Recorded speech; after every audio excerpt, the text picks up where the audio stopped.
زرداری صاحب 26 جولائی 1955 میں کراچی میں پیدا ہوئے۔ ان کا تعلق سندھ کے مشہور پولیٹیکلی ایکٹیو زرداری ٹرائب سے ہے۔ یہ ایک پرانی لینڈ اوننگ فیوڈل فیملی تھی جو نواب شاہ میں بسی ہوئی تھی۔ ان کے والد حاکم علی زرداری نہ صرف ایک زمیندار بلکہ ایک سیاست دان بھی تھے۔ وہ پاکستان پیپلز پارٹی کے ارلی سپورٹرز میں شامل رہے اور ایک وقت میں نیشنل اسمبلی کے ممبر بھی رہے۔ زرداری فیملی کا اثر صرف زمینوں تک محدود نہیں تھا، ان کا انفلوئنس لوکل پالیٹکس، ایڈمنسٹریشن اور بیوروکریسی تک پھیلا ہوا تھا۔ وہ ان لوگوں میں شامل تھے جنہوں نے فیوڈل پاور اور پولیٹیکل کنیکٹیویٹی کا استعمال کر کے اپنا مقام بنایا۔ اگر زرداری صاحب کی تعلیمی سفر کی بات کی جائے تو ان کی پڑھائی سے کوئی خاص دوستی نہیں تھی۔ زرداری صاحب نے اپنی ارلی ایجوکیشن کیڈٹ کالج پیٹارو سے حاصل کی، جہاں ڈسپلن اور لیڈرشپ ٹریننگ کا ایک مختصر ایکسپوجر ملا۔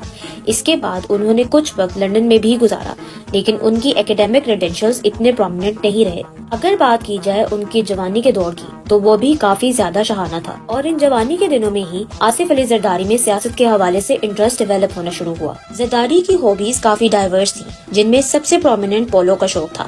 ان کی اپنی پولو ٹیم بھی تھی جس کا نام تھا زرداری فور، اور وہ اکثر لوکل میچز میں حصہ لیتے۔ ہارس رائڈنگ اور بریڈنگ کا بھی ان کو کافی شوق تھا، اور ان کا اپنا فارم ہاؤس بھی تھا جہاں یہ ایکٹیویٹیز ہوتی تھی۔ آصف علی زرداری صاحب کا پروپوزل ان کی سوتیلی ماں بے نظیر بھٹو کے گھر لے کے گئی، اور پھر کہا جاتا ہے کہ بی بی نے 7 دن کے اندر اندر آصف زرداری سے شادی کا فیصلہ کر لیا تھا، اور پھر ان دونوں کی منگنی لندن میں ہوئی۔ جیسے ہی یہ خبر آہستہ آہستہ باہر آنا شروع ہوئی تو ڈفرینٹ طرح کی باتیں بھی ہونا شروع ہو گئی۔ کچھ لوگ کہتے رہے کہ بے نظیر بھٹو اور آصف زرداری کا جوڑ بنتا ہی نہیں ہے، کہاں ایک زمیندار کا بگڑا ہوا بیٹا اور کہاں بھٹو صاحب کی لائق بیٹی۔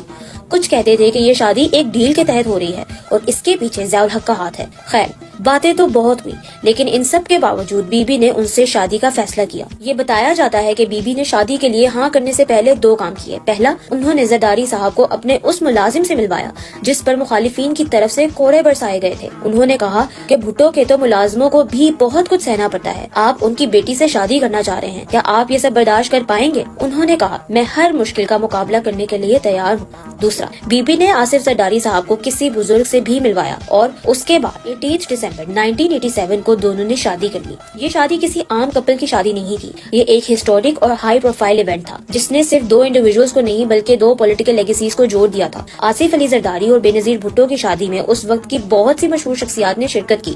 شادی کے موقع پر بے نظیر بھٹو نے اپنے جالوں سے خطاب کیا اور انہیں یقین دلایا کہ شادی کے بعد بھی ان کا مشن جاری رہے گا، ان کا سفر اور ان کی سیاست جاری رہے گی، کچھ نہیں بدلے گا۔ آپ مت سوچئے کہ ابھی بے نظیر کی شادی ہو گئی ہے، آپ کی بہن آپ کو چھوڑے گی، آپ کی بہن آپ کو کبھی بھی چھوڑ نہیں سکتی ہے، آپ ہی کے ساتھ رہے گی۔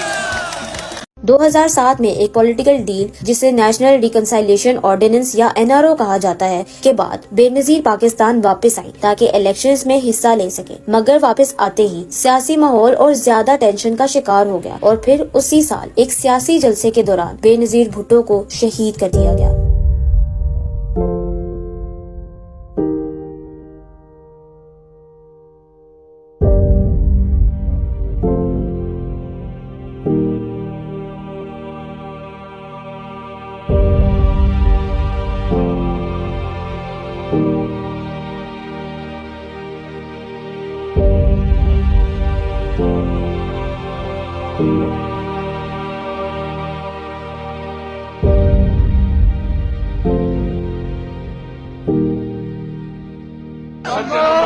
میں ان کے پاس گیا ہوں، انہوں نے کنفرم کیا ہے محترمہ شہید کر دیجیے۔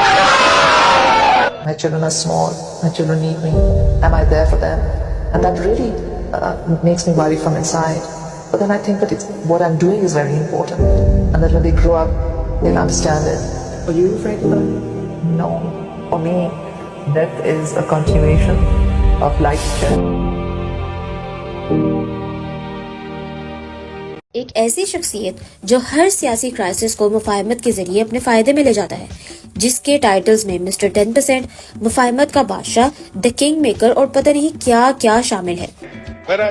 دیکھیں گے ہم کہ کتنے دن آپ چلتے ہیں، ہم آپ کو نہیں گرائیں گے، گرنا آپ نے خود ہے۔